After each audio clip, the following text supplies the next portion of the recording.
रात्रीचे 12:30 वाजले होते. मी गाढ झोपेत होतो. तेवढ्यात फोन खणखणला. ऑफिसमधून फोन असेल असं समजून मी आधी कॉलकडे दुर्लक्ष केलं.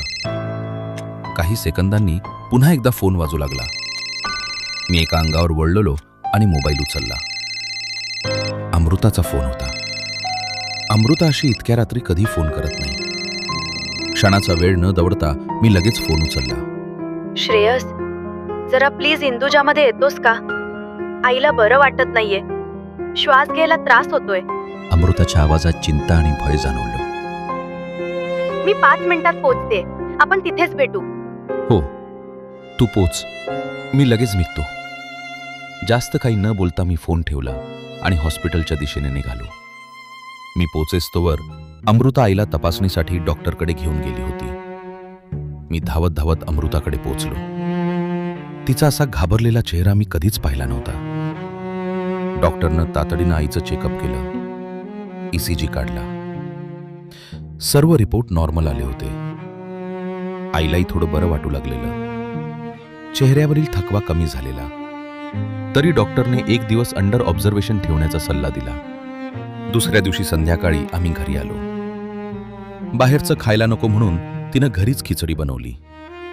जेवण वगैरे झाल्यावर अमृता आईच्या रूममध्ये गेली आणि आई गाढ झोपेपर्यंत तिथेच तिच्या शेजारी बसून राहिली.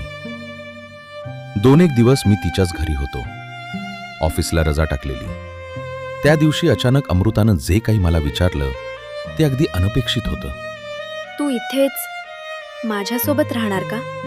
मला आधी काही कळलं नाही. मला वाटलं ती अजून 1-2 दिवस किंवा आठवड्याभरासाठी विचारतेय. माझ्या चेहऱ्यावरील भाव ओळखून ती अगदी स्पष्टपणे म्हणाली, तू ह्याला लिव्ह इन समज की इतर काही, पण आपण एकत्र राहू शकतो का?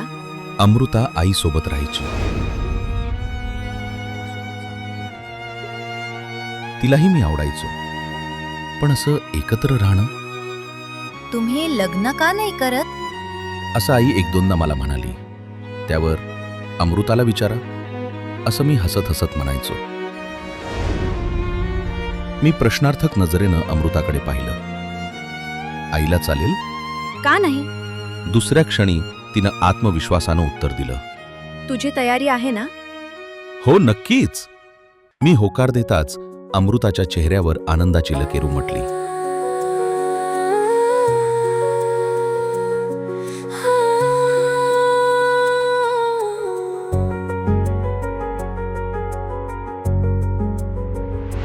वाटेवरती धुके धुके असावे, शब्द नसावे, गीत नसावे, ओठावरले तुषार माझ्या तुठानी चुंबुनी घ्यावे.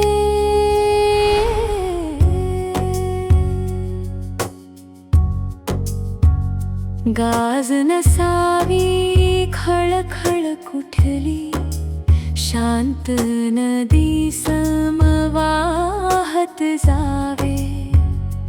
तुझ्या उष्ण श्वासांचे पडघम अलगद माझ्या कानी यावे.